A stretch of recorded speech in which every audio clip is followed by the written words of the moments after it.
नमस्कार दर्शक बंधु मु सुरेंद्र नाथ आज वीडियो रे कहबी गिर गाय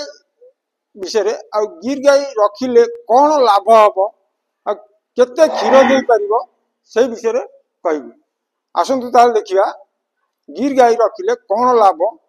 आ केते से क्षीर दबो केते क्षीर दबा कैपेसिटी तार आ कौन कौन खाद्य खाइबो से को जातिर गाय केते को केते टेम्परेचर रे रही परिबो से सब विषय आज कहि आसम ताल देखिबा से गिर गाय विषय किछि कथा आउ देखंतु ये होच मोर गोटे गिर गाय ये होच 100% गिर ये 100% गिर ये गाय मोर क्षीर दउची मात्र 12 लीटर रु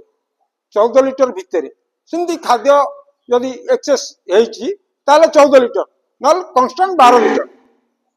काहे की ये गाय काहे की 12 लीटर क्षीर दिए मु बहुत लोक मट सुनिची गाय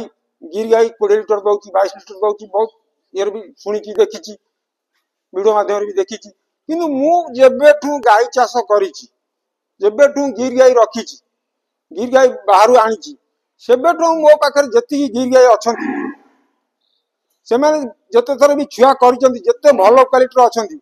से माने केही 15 लीटर रु ऊपर को टपी ना काहे की ना ये होची गोटे जाति गाय ये होची हमर देसी प्रजाति रो गाय हमर एचएफ नुआ कि हमर क्रॉसब्रीड दर्शी नुआ कि क्रॉसब्रीड हॉलिस्टन नुआ एमानकर कैपेसिटी एमाने हां एमाने क्षीर देई परिवे 30 लीटर देई परिवे 35 लीटर देई परिवे किंतु ये गिर गाय एते क्षीर केबे देई परिवे मु जेबेठू चाष करती मोर जति अनुभूति ये सेति की क्षीर गिर गाय केबे देई परिवे काहे की ना ये होचंती देसी प्रजाति रो गाय ये माने हाई टेम्परेचर जोटा कि हमर 50 डिग्री टेम्परेचर से 50 डिग्री टेम्परेचर रे ए माने बाहर बुली की खाई परिवे बाहर बुली की खरा संभाली परिवे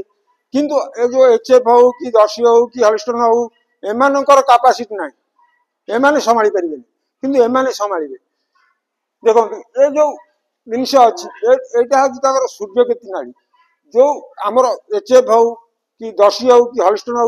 एई जिनिसटा ताकर नाही बोली से माने खरा संभाली पारंतिनी गरम संभाली पारंति नाही आउर गोटे कथा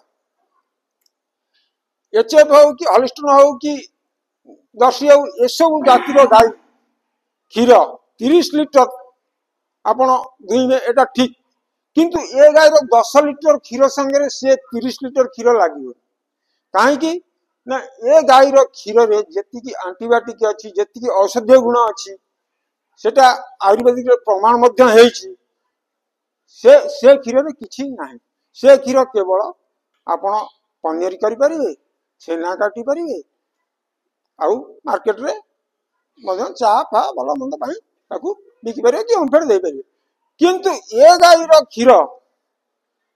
प्रत्येक मेडिसिन लागि परिवो प्रत्येक रोगी खाइले सुस्थ होई परिवे ये गाय रो क्षीर सेति पई A2 मिल्क है से गाय रो क्षीर काई A1 है कि ए गाय रो क्षीर काई A2 है ये गाय रो क्षीर रे औषधीय गुण अधिक मात्रा रे थिबारु A2 मिल्क ए गाय रो क्षीर है और गोटे कथा ये गाय की आमे साधारणतः से गाय की दाना दबा 25 लीटर दउची ताकू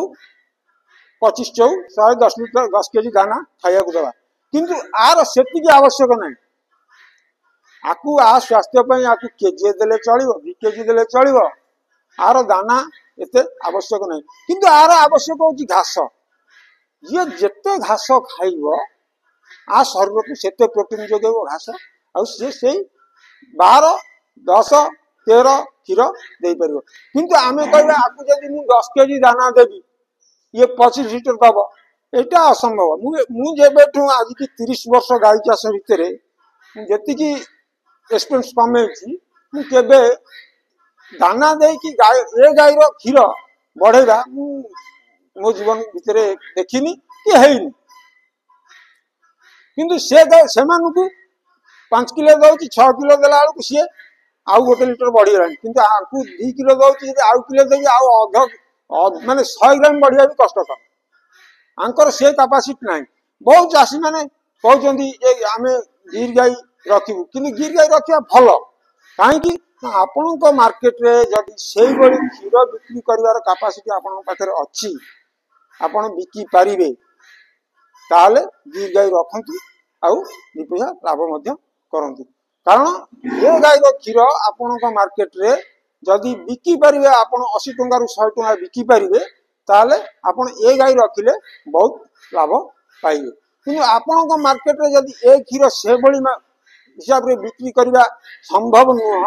ताले ए गाई रखंतु ए गाई रखिले किछ लाभ पाइबेनी काहे ना ए गाई क्षीर से ओमफेट रे नै देबे देखंतु साधारणतः आमर जो माने डायरी फार्म करचंती बा करिया पई चाहचंती से माने ये गिर गाई रखिया बदल रे बेसी पसंद करचंती काहे कि आमे एचएफ गाई रखिबा कि दर्शी रखिबा ए सब काहे पसंद करचंती ये गाई रो क्षीर कम थिबो आउ से मानकर अधिका अछि सेति पई से गाई रखिया पई बेसी पसंद करचंती आउ गोटे कथा ए गाई होउची हमर साधारणतः देसी प्रजातिर गाई जो गाई की माने आर क्षीर कम आउ अधिक क्षीर रखिले आमे अधिका पैसा रोजगार कर परिया अधिका क्षीर हमर हेई परियो आमे सेति पई सब बेले जो भाई माने चाहउचंती डायरी फार्म करिया से माने एचएफ हो कि दर्शी हो कि क्रॉस ब्रीड दर्शी हो एगुडा रखिले से माने अधिका क्षीर अमल करि पारिबे किंतु ए गाई रखिले किंतु अधिका क्षीर अमल करि पारिबे कारण ए गाई होउचंती हमर देसी प्रजातिर और ए गाई आम ओडिशा रे देखिबा भी बहुत कम माने मु जति जगह जाई जानी गिर गाई देखिबा बहुत कम आम ओडिशा रे देखिबा बेसी एचएफ आउ क्रॉस ब्रीड दर्शी हमर जोटा कि गोमिछा दर्शी एगुडा बेसी आम चाषी भाई माने ओडिशा रे रखिछंती ए गाई रखिबा बहुत बहुत मात्रा कम ओडिशा रे किंतु ये गाई आजि काली रो गाई ये बहुत जुग जुग बहुत पुराना कालर गाई आम बापा अमर ये गाई थिले एबे मध्य अछंती किंतु ए जो दर्शी हलिस्टन एगुडा सब आम देखुचे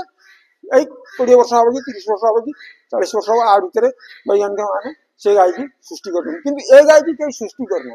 ए गाई आगुरु थिले एबे भी अछंती कोन गाई माने गाई रो दुईमा टाइम हे रानी सेति से बोबेगा आरंभ करानी आउ तो किछि कहि हेबनी आउ आज एति कहि कि ए वीडियोटी शेष करुछि यदि ए वीडियोटी आपन मानकु भलो लागिछि ताले लाइक करंतु शेयर करंतु सब्सक्राइब करंतु नमस्कार।